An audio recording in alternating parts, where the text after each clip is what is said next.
Personal സ്റ്റാഫിലെ നിയമനവുമായി ബന്ധപ്പെട്ട് വലിയൊരു വിവാദം ഉണ്ടായി. സ്വന്തം മൃഗങ്ങളായി നിയമിച്ചു എന്നുള്ളതായിരുന്നു. അത് നമുക്ക് എല്ലാവർക്കും അറിയാം, ഇതിനോട് എല്ലാവർക്കും വ്യക്തമാക്കപ്പെട്ട കാര്യമാണ്. ബ്രദർ ലോ എന്നല്ല എൻ്റെ മാനദണ്ഡം. അദ്ദേഹം നല്ലൊരു പൊതുപ്രവർത്തകനാണ്. ഈ ഇലക്ഷനിൽ എൻ്റെ ചീഫ് ഏജൻ്റായിരുന്നു. കണ്ണൂർ ജില്ലാ കോൺഗ്രസ് കമ്മിറ്റി പ്രസിഡന്റ് തന്നെ അദ്ദേഹത്തെ ഇങ്ങോട്ട് ശുപാർശ ചെയ്തു.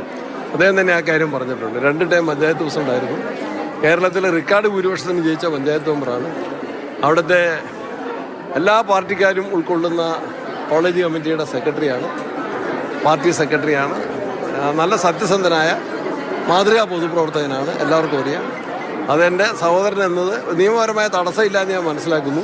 എന്നോട് 1-2 ആളുകൾ ചോദിച്ചു, വേറെ എവിടെയെങ്കിലും നിയമിച്ചിട്ട് ഇവിടെ വർക്ക് ചെയ്താൽ പോരായിരുന്നു. അത്തരത്തിലുള്ള കാപട്യത്തിന് ഞാൻ നിന്നിട്ടില്ല. വന്നവരെയൊക്കെ എൻ്റെ സഹോദരി ഭർത്താവാണെന്ന് പരിചയപ്പെടുത്തിക്കൊണ്ട് തന്നെയാണ് ആ നിയമനം നടത്തിയിട്ടുള്ളത്. പ്രസിഡന്റ് അതാ ചോദിക്കാൻ പറഞ്ഞത്. സാധാരണ ഇത്തരത്തിലുള്ള കാര്യങ്ങളിൽ മറ്റാരുടെയെങ്കിലും കീഴിൽ നിയമിച്ച് തുടരുകയാണ് ചെയ്യുന്നത്. അപ്പോൾ ഇത് അസാധാരണമാണ്. വേണ്ടെന്നുള്ളതാണ്. എന്തെങ്കിലും മാറ്റം ഉണ്ടാവും.